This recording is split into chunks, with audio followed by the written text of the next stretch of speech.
ഇനി നമുക്ക് soya chunks fry ചെയ്യുന്നത് എങ്ങനെയാണെന്ന് നോക്കാം. ആദ്യം ഇത് കുറച്ച് വെള്ളം ഒഴിച്ചിട്ട് നന്നായിട്ടൊന്ന് തിളപ്പിച്ചെടുക്കാം.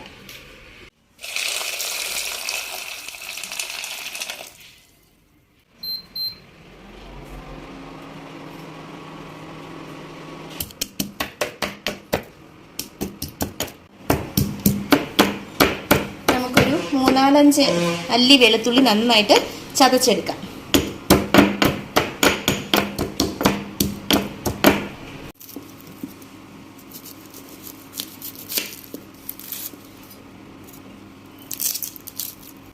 ഒരു സവോള മതി, ചെറുതായിട്ട് അരിഞ്ഞെടുക്കാം.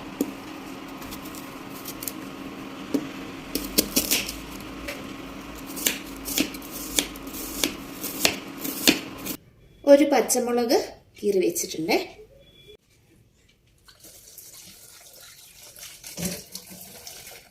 സോയാ ചങ്ക്സ് നന്നായിട്ട് വെന്തിട്ടുണ്ട്. ഇനി ആദ്യത്തെ വെള്ളം ഊറ്റി കഴിഞ്ഞിട്ട് ഒന്നും കൂടി ഒരു വെള്ളത്തിലും കൂടി ഒന്ന് കഴുകിയെടുക്കുന്നുണ്ട്. ഇതിൻ്റെ വെള്ളം ഒന്ന് വാർന്നു പോകാനായിട്ട് കുറച്ച് നേരം അവിടെ വെക്കാം. ആ സമയത്തിന് നമുക്ക് ബാക്കിയുള്ള കാര്യങ്ങൾ ചെയ്യാം.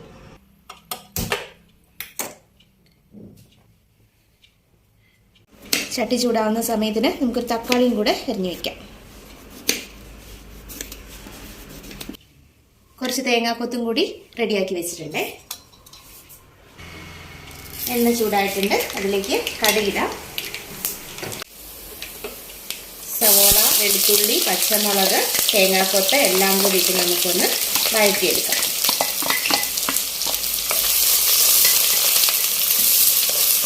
ഉപ്പ് ചേർക്കുന്നുണ്ട്. സ്വല്പം മഞ്ഞൾപ്പൊടി, എരിവിനനുസരിച്ച് മുളക് പൊടി. അതിൻ്റെ ഒന്ന് പച്ചമണം മാറുന്നത് വരെ ഒന്ന് ഇളക്കിയിട്ട് തക്കാളിയും കൂടെ ചേർക്കാം. തക്കാളിയും കൂടെ ചേർത്ത് നന്നായിട്ടൊന്ന് വഴണ്ട് വരട്ടെ. ഈ സമയത്തിന് നമുക്ക് ആ സോയാബീൻസ് ഒന്നും കൂടെ പിഴിഞ്ഞെടുക്കാം.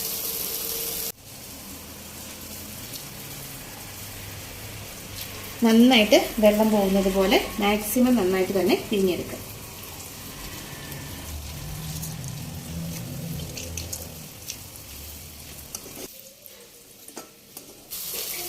ഇനി ഇതിലേക്ക് ഈ സോയാ ബോൾസും കൂടെ ഇടുവാണേ.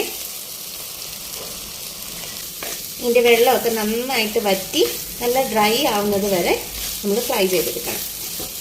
സമയത്ത് ആവശ്യത്തിന് ഉപ്പിട്ട് കൊടുക്കുക. ഒന്ന് തോർന്ന് വരുമ്പോഴേക്കും നമ്മുടെ ഗരം മസാല പൊടി ഇടാം. നമ്മുടെ ഹോം മെയ്ഡ് ഗരം മസാല പൊടിയാണ് യൂസ് ചെയ്യുന്നത്. നമുക്ക് കുറച്ച് മല്ലിയില കട്ട് ചെയ്തെടുക്കാം. ഇത് റെഡിയായി വരുന്നതേ ഉള്ളൂ, എന്നാലും നമ്മുടെ ആവശ്യത്തിന് കുറച്ച് കട്ട് ചെയ്തെടുക്കാം.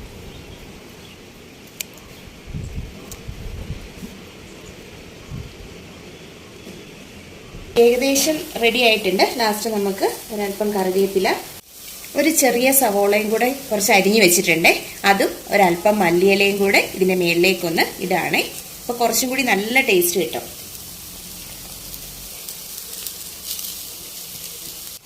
ഇനി നമുക്ക് തീ ഓഫ് ചെയ്തിട്ട് ജസ്റ്റ് ഇതൊന്ന് ചിക്കിയിട്ട് നമുക്ക് എടുക്കാവുന്നതാണ്. ഇനി ഇത് ചൂടാക്കേണ്ട ആവശ്യം വരുന്നില്ല.